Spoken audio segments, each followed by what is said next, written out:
Well, to be honest, we have got quite a bit to talk about. We have got obviously the transfer window. We've got all the potential that's coming up as well. I mean, first of all, let's get into this. I'm going to get into the news and what's happening today, so everyone can be update with everything that's going on, mate. But the midfield situation, Jay, has always been a sticking point for every single Manchester United fan throughout this transfer window, throughout the whole June, through all the way through to August. We're hearing news tonight, and the news tonight is that Manchester United, according to Fabrizio Romano, are definitely in for another midfielder. Now, Romano's gone very cryptic on this. He's saying that Manchester United are going to, and the plan is still to bring in another midfielder to Manchester United in 2026. So leaving everybody guessing that it might actually be January 2026 or the summer window of 2026. That's got everybody talking because he also mentions Conor Gallagher. He also mentions Carlos Baleba in both of them, both in the same video that he did earlier on today. Jay, I'll come to you on this now. In terms of Manchester United's transfer window, was you first of all disappointed that Man United did not get a midfielder in? Do you think that Manchester United needed to bring somebody else in? Or was it a case of we had too much work to do and we just got what business done we could? Okay, well, first of all, Adam, we now have an embarrassment of riches at number 10, which I don't think we needed. It's now reverted back to Bruno is going to sit between 6 and 8. Casemiro, love the guy, but can he play one game a week and not get injured and keep Bruno in check when he plays on the pitch? Orgade, jury's out. So even the youngest football fan would watch us and say, okay, gap in the midfield has been, I'd argue, since Solskjaer's time. Gap is still there. I was disappointed that gap wasn't filled, but I do not believe United were going to blow 100 mil on the Brighton midfielder. I didn't see it happening. And you referenced there Mr. Morano. He's going to say vague platitudes on a player or a club, knowing full well that he won't put his colours on the mast. But he's like him saying, oh, tomorrow there'll be wind or tomorrow there'll be rain. So he's sitting in the defence. Everyone knows being a midfielder. And I don't think it'll happen in January, unless, of course, in January, we're sitting in a place and Room's job is on the line. You reckon? I don't think you've ever been a fan of Fabrizio Romano, have you? Really, mate? No, because he's a tapping merchant. He's like an old school center forward. He'll make 5 runs in the box at the right time. You get a tap in. Like your knowledge, my knowledge, transfer market. Do a little bit, dig a bit of research. We could put out the vague references to players. Of course, you could. And at the end of the day, then it's a done deal. So personally, I'd admire what he's done. He's made a living off hearsay, a living off transfer gossip, and now the sheep on social media look to him. His tap in on a transfer seems to be the rubber stamp for transfer. So no, I'm not a fan of his content, but I'm a fan of how he has monetized transfer market to his own end. I like that when you said that. Right, just to make sure that I'll just get a few people that are just checking on the sound, make sure that everything is okay. A few people are saying they can't hear us, but most people seem to be okay with it. But yeah, just keep us posted on everything in the chat, everybody. Forster with a super chat says, bring agent Onana back to get Baleba, then get rid. Yeah, we will see what comes about with the midfield side of things. I mean, in terms of them two players, Jay, first of all, Carlos Baleba, would you go and spend 100 million on a 21-year-old player? Would you do that? Do you feel like we have to do that if we are to compete up at the top end of the Premier League again? Well, Brighton are a talent factory. They recruit very, very well of all the corners of the world. Played a player for two seasons in the Premier League. Romano's and then lo and behold, mate, he's not happy. Yeah, actually, no, do you know what, right? I've just got word. There's a hit out from me from a particular Italian family living in Ireland that are watching live, and they're going to whack me. So guys, if you hear of my imminent demise, it wasn't an accident. Okay, I was whacked. Yeah, Anyway, we move on. go on, mate. Would So you look, would you spend that money on him? I'd like to see him play one more season at top level. Like 2 seasons, I think it's jumping the gun to spend 100 million now. I know the fans were pushing 100 mil. Alan, I think right now it's a risk.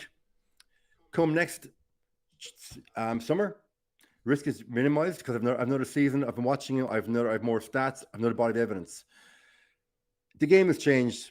I know now going out and spending 100 million on a top player is becoming the norm. And Man City have done that and done it well.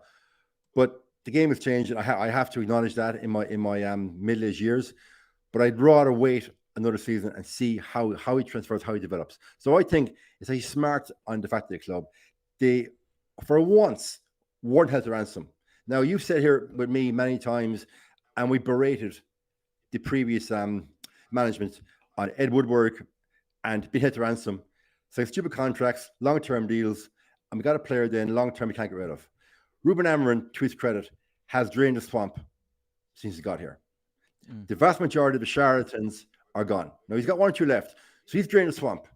So if the model is, we're now draining the swamp, we're building, and we're not going to blow 100 million on a player until we decide the time is right, not when another club holds the ransom. So I actually admire them this time for they're not going to go see it and blow 100 million. A lot of fans disagree with me. That's fine. That's my take.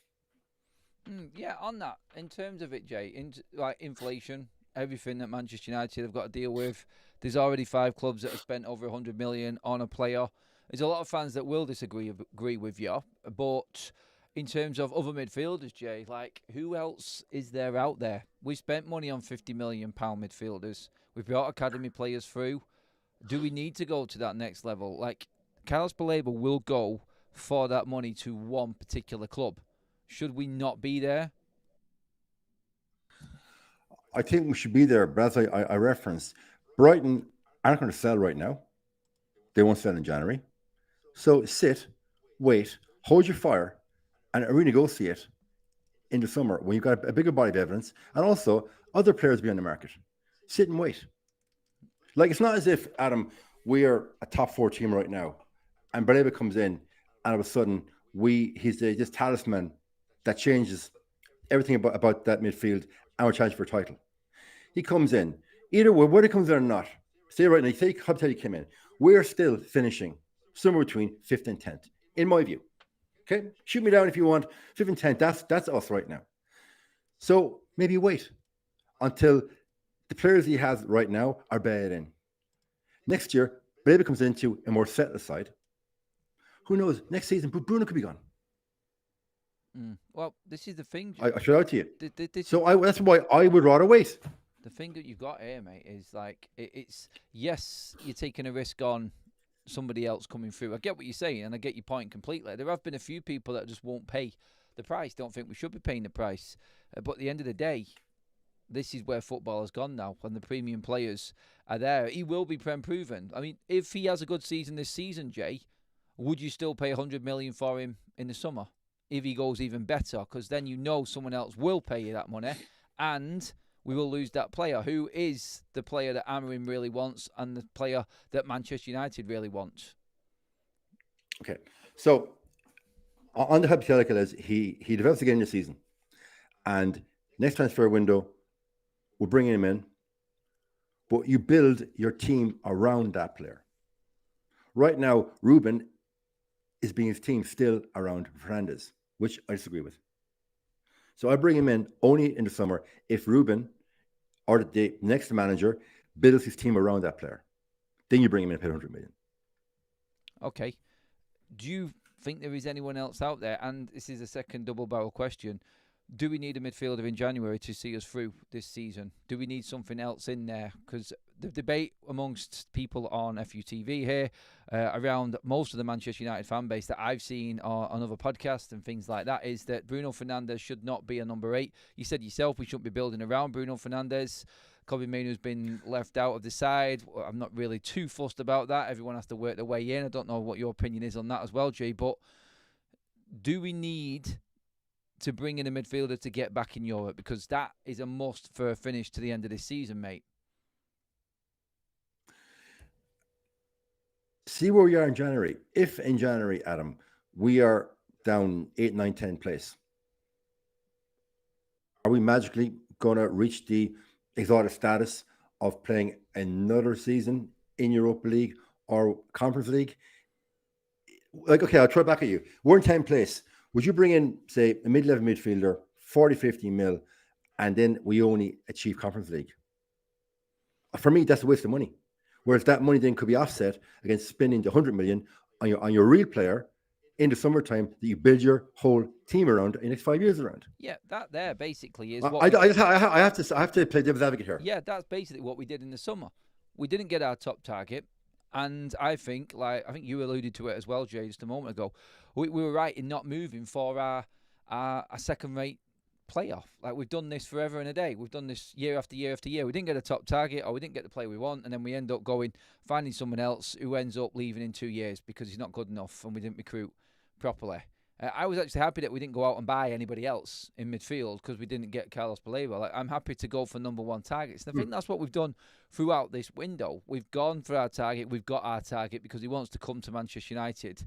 I think this comes down through, from what I've taken, Jake, is you probably don't rate Carlos Baleba just yet. Am I right in thinking that? I wouldn't go as far as I don't rate the guy. Absolutely. You know, he's on the cusp of becoming a top midfielder. Key phrase in that sentence: on the cusp. Mm-hmm. Hence, you wait and see how he plays this season. You wait. Yeah. Well, again, it's that question, isn't it? It's all about what Ruben Amorim wants, needs in his system, and do we go out and get it earlier because we might be scared of somebody else coming in and taking it away from us. There are other clubs in the fray for him. I mean, one thing I know that you're not going to be too disappointed about, Jay, is the fact that we acted on the goalkeeping side of things. And just to keep everybody updated on where we're actually at with the news on Andre Onana, we are looking now at this deal fully completed. He is a Trabzonspor player. He said it pretty much this last night, and we went through it this morning. But Andre Onana is actually a Trabzonspor player now. Romano has confirmed it. Now verbal agreement is done. Now it is official. It's in writing. He will be signed as he finishes his international duty for the deadline on Thursday in Turkey. This deal is now done. And Jay, no more Andre Onana. No more clown in goal for Manchester United. No more problems in that department, it would seem. Adam, I'm devastated. We've lost our ball-playing goalkeeper. Remember fallacy. We've lost a goalkeeper that couldn't dive near post. We've lost a goalkeeper that didn't come for crosses. And as you alluded to, we've lost a clown. I feel sorry for the Transport fans. Go on YouTube, lads. See what you're getting. Enjoy. I digress. Another signing, the legacy of Ten Hag, which we won't go over. We've done ad nauseum. Today is gone. It took a bit of time, but I just hope to God, that he plays somewhat decently in Turkey. That next summer we're getting his 20 mil for him because he's been a fallacy in goal. Yeah. Well, new goalkeeper in as well, Jay. Here's a question for you. We asked this question at the time. Deadline day was full of speculation, full of all of the news that Manchester United might have been going for Emi Martinez. It was between Emi Martinez, the proven Premier League player, and it was him and Senna Lamens, the unknown goalkeeper, the young prodigy, the man coming through. Which way would you have gone, Jake, if it was between Emi Martinez and Senna Lamens? Would you have gone for the older player that wanted big money but has experience, or would you have gone for the younger player that costs less and could become the next David De Gea, for instance? Oh, that's a great question, because we all remember David's first season when he came in. He wasn't a physical presence and he got slated. I'll answer that question in the context of the current structure of the squad. I would have gone with Martinez in the current structure of the squad. If we had set the squad and we were bouncing around third, fourth place for the last couple of seasons, then I would bring in a young goalkeeper to learn the ropes behind it and establish team, as a dressing room. But right now, I felt we needed that big alpha male ego in the dressing room. And I gone for Martinez, personally. But I wish Lamans all the best, and I'll back him to hilt, and I would support him. I just wish he was coming in under a more settled side, personally. Yeah, I mean, the defence not settled for you? Not happy with the way it's playing at all? Defence No, doesn't look too bad? not the defence. The side in general terms. He's coming in to a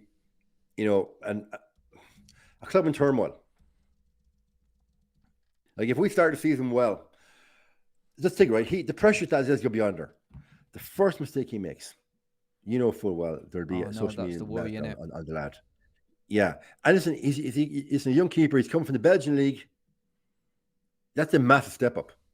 It's not like he's coming from Italian or Spanish league. He's coming from the Belgian league. Now, I'm not going to discredit the Belgian league. It's a pro league, but when was the last time a Belgian club won Europa League or Champions League? I don't know. Maybe someone in the chat will know. So he's in for a huge challenge, massive step up. We'll back him, we'll support him. He'll make mistakes. Of course he will.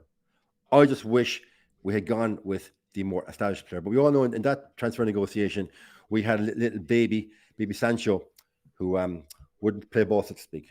And from my knowledge, that deal got scuppered because there was there was oil in the water, so to speak. Yeah. I mean, yeah. Look, Adele's in there with the super chats on the screen there, saying, just happy we got rid of the bomb squad, in brackets temporarily, and away. Hello, Sancho coming back. Not very excited about the midfielder and the young goalkeeper, but let's see. I trust Amorim. And that's what it's going to come down to, isn't it? Trust Amorim, Jay, at the end of the day. He has to now make something of this squad. Do you think he's been backed? And do you think he's got enough to get Manchester United into Europe again next season right now with what's happened in the window? Has he been backed? Well, we set aside the central midfielder. Yeah, I think this off season he has been backed. He cannot go into next April, May with the same excuses he's been propagating this year. I know there's a 1-year extension option in his contract. I think he's been backed. I think any excuses that he may or may not propagate in the future, I'm not going to listen to them. He's had the credit of the fans. We give him the benefit of the doubt. And, he comes very well with press conferences. He's very well spoken. He's very honest, probably to a flaw. I actually admire that. So we've backed him. We supported him. But Adam, there's so long, you and I and the fan base will maintain our confidence that he's the right man. And also maintain the fact that, your 3-4-3, that's your philosophy. But in certain games, should you be going back to a 4? And we accept his philosophy, he won't balk. But sooner or later, Adam, we are going to be very judgmental on Amorim if things don't change. The clock is ticking for him also. What's your deadline? What are you looking at? What does it need to have shown you something like? Is it Christmas time again? Is it before the January transfer window opens? Where does he need to be by December time for you, Jay? Okay. If he is less than 10th place at Christmas, in my opinion, my humble opinion, Adam, it's done. It's done. He's got to be within 3 to 5 points of Europa League qualification. And you can quote me on that. You can clip me up. 3 to 5 points of Europa League qualification at Christmas, or I firmly believe he's dead man walking. What say you? Honestly, I want him to stay throughout the season. I think we need to, for the sake of the football club. But football talks, and obviously we need results, and I think pressure will mount. He's already had his honeymoon period and completely blew that by sticking to his guns. Now his guns have to come out firing, and by that I mean, like we said, getting rid of the big gun, getting rid of the dead wood, the bomb squad, so-called. And I think with everything out of the way now behind the scenes, and there not being any more headaches, I was saying the same thing this morning, I feel like after that, we're now looking at a place where Ruben Amorim has to fully deliver and give everything back to Manchester United, I feel. And I think that's in results, mate. I think he needs to be in top 6 this season. I really do. I think that's the target for the football club. And I wouldn't be happy if we didn't get it, because I've said this all along, Jay. I think having no European football should be playing into Manchester United's advantage. And I think a lot of people are going to be now looking at this and saying Ruben Amorim needs to show on the training ground what he's all about, because he's got no European football, he's got no distractions, he's got the squad that he wanted, and we've got more rest time and recovery. We should be able to prepare better for games. People are expecting a lot more now, and I think that's probably why I'm saying top 6 more than anything, because we don't have a busy schedule anymore. We haven't got any distractions midweek, Jay. Yeah, and so to surmise that, so distractions midweek are gone. The travel time midweek is gone. Recovery time is increased, and the aforementioned bomb squad and change room are also, they've been excellent. So based on all that, the distractions have been nullified. The crybabies have been nullified. Therefore, time on training ground, time to recover, and most importantly, time for results on the pitch. That's the bottom line. Yeah, results on the pitch. Just to go over it with everybody again, if you are just joining us, it's a little different show tonight. We've got Jay on as a guest. Jay will be leaving us at one point, and I'll just go through all of the news again just to keep everybody updated with everything that's going on at the back end of the show. So we've got plenty of time to run yet. So get your questions in if you want to ask Jay anything on what you've seen this summer, what you've seen so far this season. We're going to be talking everything going forward, the midfielders, the goalkeepers. Jay, I've got a good question for you right now.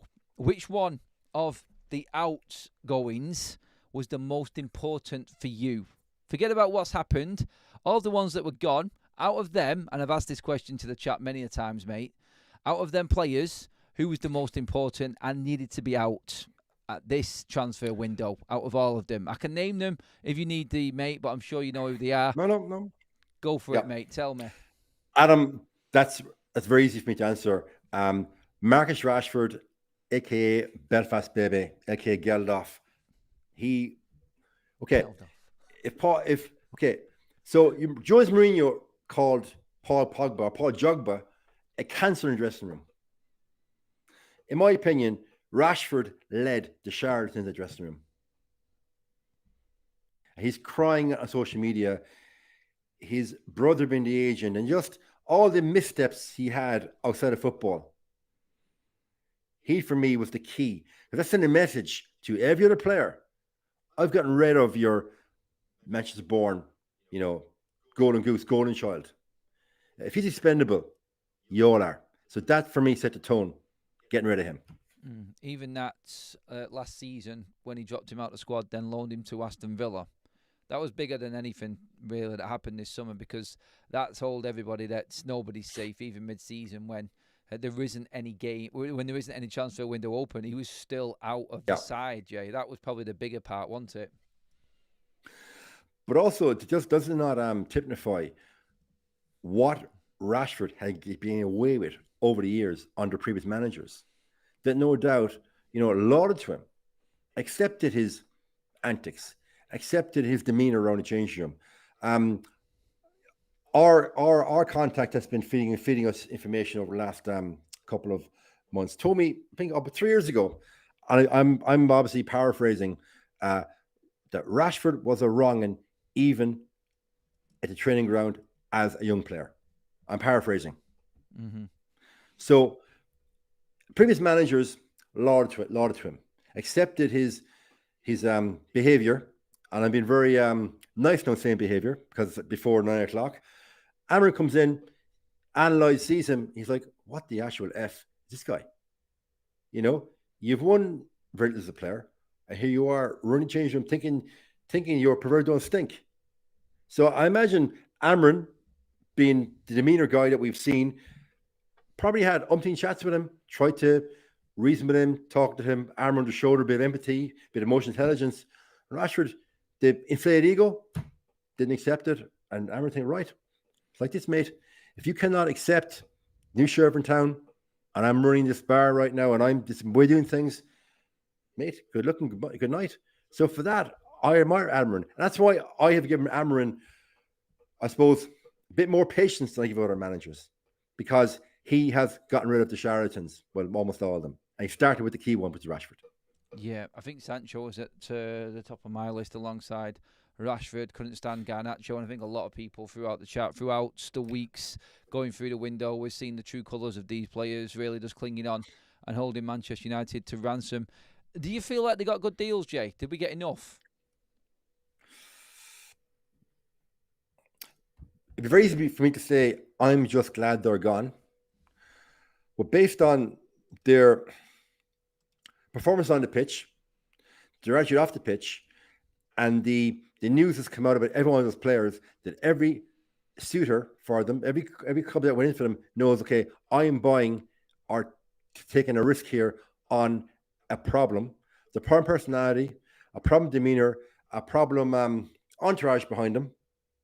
But if I can solve those problems, I have possibly a gem in my hands.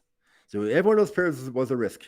Because there were a risk, we were never going to get enough in my book for them. I think Barcelona got the best deal. You got to admire Barcelona. They're good operators. And I don't know if you saw the clip. Paying his full wage though, like 14 million quid, Jay. Yeah, but listen, it's Barcelona. They will rip that back in short sales. If, of course, he plays. Well, and right now, I don't know if you've seen the clip where Yanni Yamal, was it Yamal? Rashford is out in the wing, doing his usual thing, head down, and shoots from a stupid direction. And Barcelona 1-1, and Yamal is losing his rag. Do you remember that clip? I've not seen a clip. I've heard the stories of the situation. Yeah. But yeah, I've not seen that. I don't need to see it, to be honest, Jay. I don't need to, because we already know what he is and how he plays. And he's not a Barcelona player. And I was still staggered that they actually bought him. But then again, he was third choice. They didn't get Luis Diaz. They didn't get Nico Williams. So it was Marcus Rashford being third choice. That's why Barcelona have got him. And that's the only reason they've got him, mate. Otherwise, he'd have been stuck like licking his wounds again, like trying to find another football club, Marcus Rashford. And I just don't think, and I think he proved it again for England at weekend, mate, that he just hasn't got it anymore. But I actually got touched with England. The very fact that he still got selected for England, based on his body of work, last few months, mate, like, I want the English team to do well, because I think it's good for football. But still picking Rashford based on his performances, I thought your new German manager would see through the glass there. Honestly, it'll still be baffling. Look, Jake, before we let you go, mate, I need to get a big one off you. Yeah. And we'll probably speak to you again and get your reaction to this later on. You know what's coming up, buddy, here. Prediction for the Manchester derby, Jay. We are going to get Jay's reaction for the derby as well on a separate video as well this weekend. So look forward to that. I'm hoping he's going to be happy, Jay. But how do you see it going down? Because City are not in the best shape, Jay, mate. And I laugh now, obviously, lightly, because I don't want to jinx anything for weekend. But they look pretty poor, mate. Are you confident for this weekend? Okay, so that's how you look at it. Okay, you could go through the old adage, there's no better time to play a club, blah, blah, blah. But we are playing a wounded lion. Yeah. True. That have a point to prove. Right now, being conservative, I think a draw right now. I think a draw right now would be a good result. I take a 1-1 draw right now. Offer me a point, I'll take it. Yeah, I think a lot of people would. Go on, what do you think is going to happen now, mate? I'd be delighted with a point. My fear is that Haaland could discover that I'm a big beast striker against either A, Bendir, who we know is not number one, or if Amorim puts all his chips on red, spins the wheel and plays a new goalkeeper. Who do you think you'll play, Bendir or Lamans? I suppose it's how you... Okay, I would not personally want to throw a new goalkeeper from the Belgian league into the formation lines then against Haaland. I'd hate for that to happen, and you can see 2 or 3. because all of a sudden now he's fighting against the tide. As average as Bender has been, at least you know what you're going to get. I would start Bender, and I think Amorim would do Bender as well. Isn't there some game during the week at kind of closed doors? The players aren't back till what, Wednesday? Yeah, apparently it's a it's not enough. It's not enough time. Yeah, I think that might be the one to just gauge where he's at, rather than the derby. So to live chat, what keeper would you pick? Just for 2 minutes, what keeper would you pick and result? I'm going 1-1. Buzz your hand off. Jay is well and truly splintered on the fence there with his 1-1. But everyone else, get your comments in on that one. What do you think it's going to be? I think we've actually asked we've asked the question this morning actually on a poll. Who would you start? Okay. Who you think is going to start? And? I think the majority have said it would be Bender as well. I think most went with Bender. I think that would be the sensible option. It's, to be honest, it's not like it's a bad decision or a bad call or anything. I think, like you said, it's quite sensible. It's like, but then again, Bender's never played in a Manchester derby either. So both players are really going in, and both players are going in kind of like inexperienced in this one. They are, but it's just a young keeper against a Haaland with a point to prove, and I hope he just start proving his point against us, because sooner or later that man won't click. Well, actually, I got it wrong. You know that man click. It was Lamens that the chat said this morning. I got it wrong the other way, but most people went with Lamens, put him in goal, and that was their opinion. Okay, that's interesting. I remember it, actually. We had over 2,000 votes, and the majority said go with Lamens. Okay, so they are obviously going risk-averse theory that train the young kid, and that he proved his point, and the confidence that he will gain from that will be a tipping point for that lad for the whole season. Look, Adam, if that transpires, I'm all for it. Just right now, I think Amorim has to be risk-averse. Yeah, no, 100%. I get where you're going with it, mate. Totally. Jay, it's been an absolute pleasure, mate. I will let you crack on with your evening now, and we will get Jay back on again this weekend, everybody, for his verdict on, let's hope, it has been a decent positive result against Manchester City. Jay, absolute legend, mate. Thanks for coming on, buddy. Thanks, Adam. Good to be back, and see you all at the weekend. Bye, guys. Cheers, Jay. See you later, mate. And that was Jay, everybody. Absolute legend. Has been on before. If you are new to the channel and you haven't seen Jay on before, he will be making more appearances on the show and over match day weekends and everything that's actually happening on a match day. He usually leaves some very, very blunt, I'll say blunt, honest opinions with quite a lot, actually, on what goes on in the game. Just tune in, is all I'm saying, for weekend, because you're going to want to see mine, you're going to want to see Jay's. Don't forget, everybody, we do have the watch-along this weekend for the Manchester derby, so that is coming, and that is definitely going to be explosive. You don't want to miss it. So we're starting off this weekend's action along with all of the opinions, and don't forget, this weekend as well, everybody, will be the chance for you to have your say on the call-in show later on Sunday evening. It's jam-packed on Sunday, the content, so just be ready for it. That's all I'm saying. I'll give you all the information throughout the weekend when we get closer to the game itself, so don't worry if you've missed anything on tonight's show, or you might have missed tonight's show. We're going to get through everything that has actually gone down. But right now, we're just going to go through all the news again. We're trying to mix it up through international break, everybody, just to make sure that the content is fresh and you're ready. And you all actually know who Jay is, ready for the weekend, thinking, who's this guy all of a sudden popped on to the scene? Nope, Jay has been with the channel for quite a bit and usually does quite a lot of content for us throughout the season. So, yeah, you will see more of Jay going through. And he won't be as calm as what he was tonight if things don't go right against Manchester City at weekend. We have had a poll running throughout the show, everybody, as well, which is who are United most likely to go for in January? Baleba, 75%, Gallagher, 25% is the vote at the moment, with nearly 1,500 votes on the table. Get involved in that live chat, everybody, and make sure that you have your say, and we will obviously have a look at that towards the back end of the show. But Carlos Baleba talk has been continuing because of what Romano said today, which was the main topic of the show. And Carlos Baleba to Manchester United in January is a real thing. It is actually something that might happen for Manchester United. That's what's being said by Romano. United will go out and buy another midfielder in 2026. I kind of think that there has to be one in January. Now, I didn't say this before because we wanted to get Jay on and have his say and do the show a little bit differently. But before, I would have said, look, Manchester United are going to go out and buy another midfielder. One midfielder, Fabrizio Romano is saying. Just the one.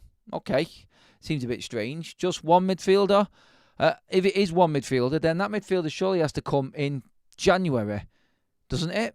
Because in the summer, Manchester United might be losing 2 more midfielders, maybe even 3 midfielders, because Casemiro will be gone. And Bruno Fernandes looks like he's playing his last year for Manchester United. We don't even know what's happening with Manuel Ugarte. And if Toby Collier is sent on loan now, I don't really think he's going to have much chance coming back again. So, effectively, United are going to have to buy another midfielder when we get to the summer. That's how I look at it anyway. And obviously, he mentions Conor Gallagher. He mentioned Carlos Baleba in his report, in his videos. Manchester United were blown away by Carlos Baleba's willingness to come to Manchester United. They came up against a resounding no from Brighton. And that's the only reason United didn't make a bid. There wasn't even a price put on the table, said Fabrizio Romano. So that's where United are with their midfielder hunt. I do believe that we are going to look to bring somebody else in January. I think Ruben wants another player in. The plan was to get the player in the summer. We couldn't do it, so we revisit it. We got 4 months to negotiate and find out and recruit and try and figure out who the right midfielder is to come in for Manchester United, and then we go from there. And I think it will be in January. I think they will revisit it. And I'll keep on saying it because nobody's shooting it down. Even The Athletic are saying that it's not off the cards that Manchester United revisit Carlos Baleba. No one can say yes or no at the moment. The only thing you can look at is the guarantees. If Romano knows something, he's going to keep it close to his chest because he's going to want the publicity and everything that comes with it when reporting these stories in January, because it's usually a quieter transfer window than the summer, as we know. And so Romano will have this story ready and he will have it simmering ready to go for the whole entirety of January, no doubt. But what I look at is that the amount of money Manchester United have saved in the last week of the transfer window in the sales that we've done.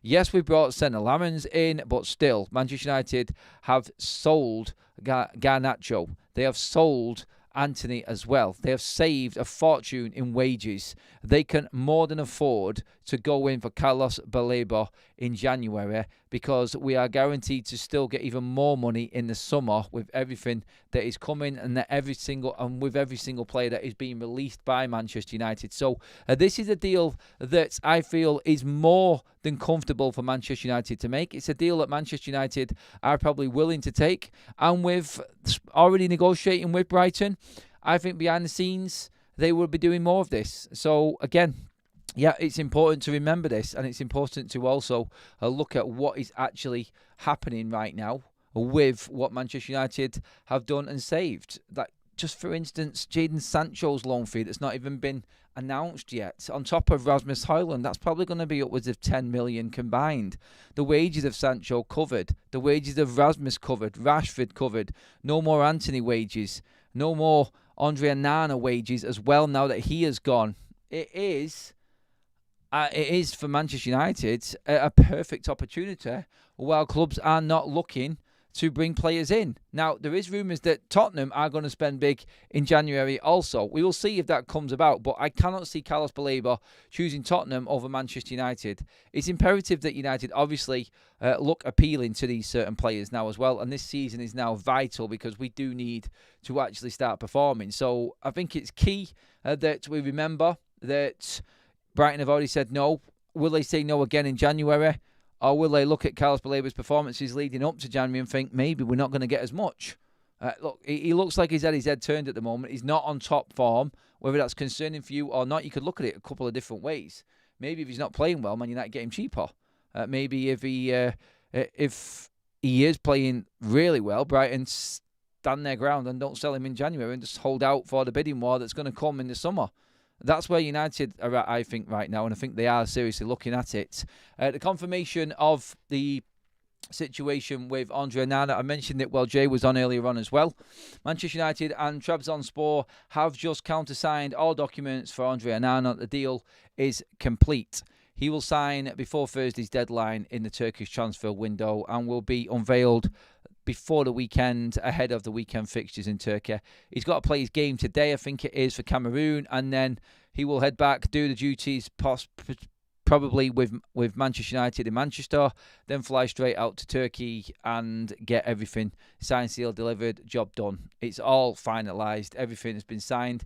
If this has been signed, I cannot see Andre Onana actually playing for Cameroon now. I don't know why they would have signed this deal and it be completed before Andre Onana plays. Maybe he will not play in this international now. I think it would be pretty stupid if they allowed him to do so at this point. I think both Trabzonspor and Manchester United will be saying to the Cameroon national side, not tonight, we need this deal to go through, and then you're good to go from there. That's it. I don't see him playing. If he does, then I'm literally praying right now that nothing happens tonight and he doesn't get injured again. And yeah, I don't even want to think about it, to be honest. I really don't want to think about it. But look, it's there and it's always going to be a possibility. Please drop your likes in on the video, everybody. Get your comments in the comment section as well, everyone. We've done a bit of a different show tonight. Obviously, we brought Jay on for the first half. We're going to be doing a bit of mix and match around with a lot of the content when the international breaks come around. So make sure that you are fully tuned in and ready to go for that as well.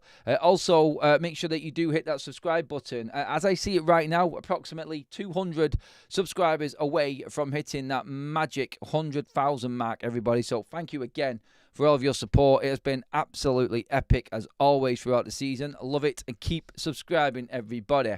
The poll right now and where we're at, who are United most likely to go for in January, Baleba or Gallagher? It is still Carlos Baleba leading the way, in your opinion, in the live chat with 75% of the vote to Conor Gallagher's 25%. Dino Hughes, welcome to the Members Club. That gifted by London. Thank you very much, my man. I really appreciate that.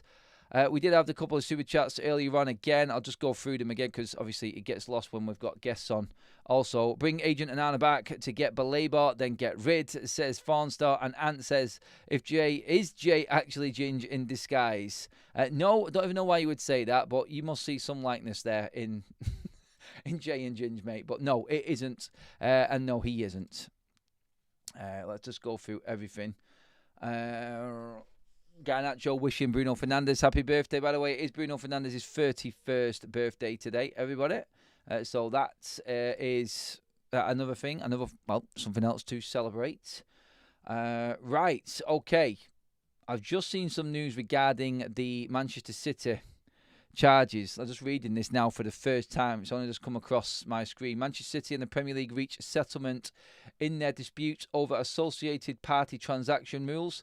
This legal action is separate to one covering the 100 charges against City for alleged breaches of Premier League rules. The club deny the charges. So this is obviously regarding the associated party transaction rules. So the APT, which is a dual-owned football club. Well, a football club's sponsorship coming from a business owned by the people that own the club.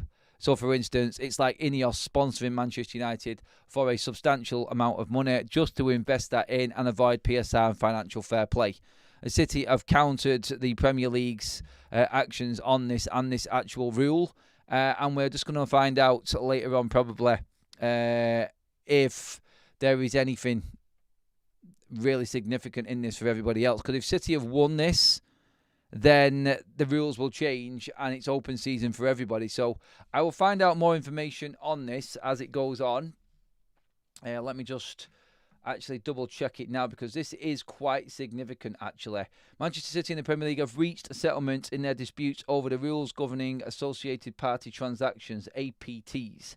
The legal action is separate to the 100 charges, which the City deny. It remains unknown when a judgment on that case will be announced, which is a joke on its own. It's an absolute farce. City had launched arbitration proceedings on January 20th against the current APT rules, which are designed to ensure that deals between clubs and entities linked to their ownership are done at fair market value. It was set to go on trial in October, but the settlement agreement means this will not be necessary. City's challenge was understood to have included criticism of the way the Premier League treated shareholder loans under the rules. The League and City have agreed to make no further comments on the matter. Right, great. So we still don't bleeding know.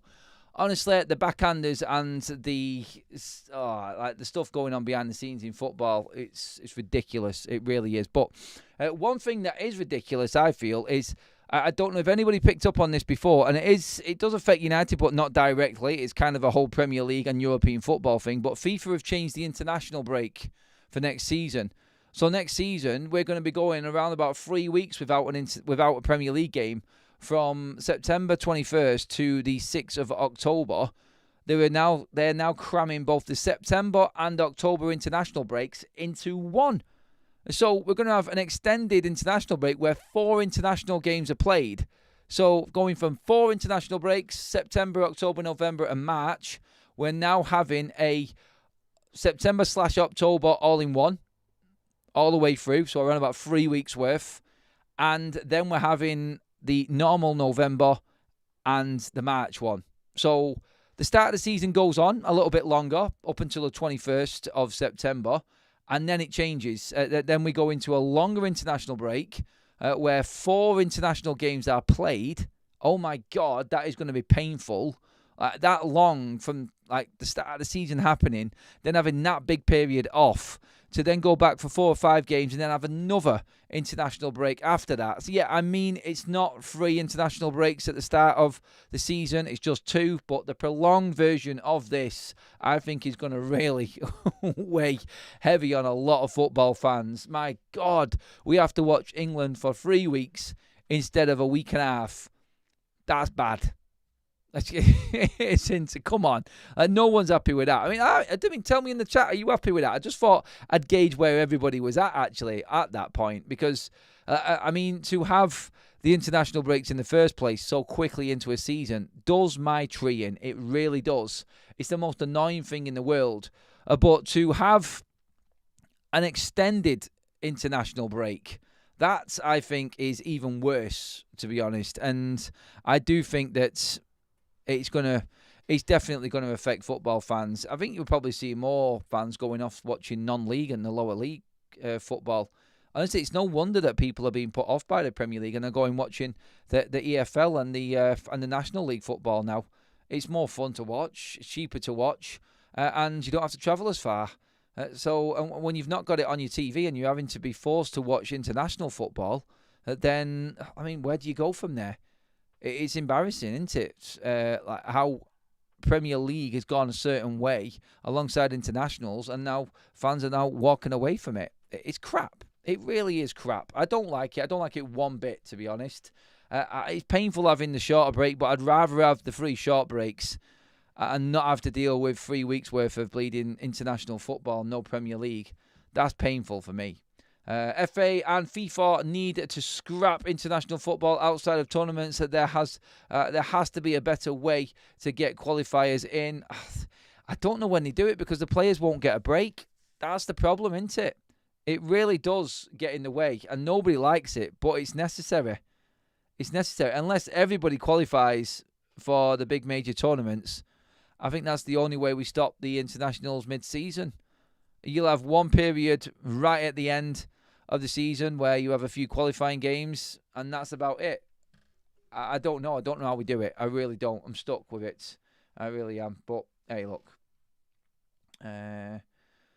Right, let's have a quick check through all of the other news while we're actually at it. Going through everything. And by the way, everyone, well done to Manchester United women for the start of their season. Champions League qualification, top of the Women's Super League as well. Absolutely brilliant start for Man United's women. And I've seen banners actually at them grounds. I don't know if you've seen them the other day. Invest in the women's team. There's a lot going on at Manchester United right now, and there's a lot being taken away, it would seem, from the women's team, according to reports as well. So, yeah, Ineos have got their hands full with a lot at the moment. They really do need Manchester United's first team to start standing up and winning, I think. And, again, more pressure on Ruben Amorim. Yes, I know, but still, we do need to see investment in the women's team as well. What a joke. Absolutely ridiculous, says Henry Long regarding the international break. Stu says international football is for lower league club fans. Sadiq says, I would not mind watching the Three Lions play Serbia. It's only the 3 weeks. Adam, 3 weeks, it's a long time with no football, mate. It is. That is a lot. I freaking hate international football, says Real Recognize. Liam says international breaks are torture. I loathe them. Disrupts my routine. Jordan says, how are you going to handle Premier League when games in Asia, America, etc.? Look, it's the way that football's going, the inevitable is there. As long as the games are being played. Look, there is a part of me that thinks that fans overseas should be able to see these games. You've seen it with what the NFL are doing. If you keep on allowing the American ownership to creep in and have their say on the way that this football is run here in this country and other European countries as well, then you will have to deal with the consequences. They're paying big amounts of money, and you will find football clubs having to do things that you never expected them to do. Playing games, playing Premier League games abroad and everything like that. This is a thing that's probably going to be there in the future. We're just going to have to deal with it. It's mad to say it, but I think there is a reality there as well. Start the season a month later and play all the international games before the season starts would be my opinion, so it doesn't break the league up then. You could do. Guarantee that every single player gets at least a month off and then start the internationals in July.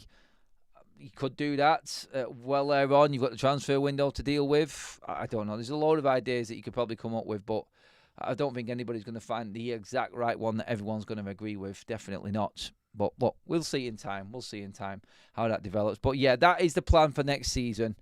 It's a long stint without Premier League football, and it is right at the start of the season as well. So, yeah.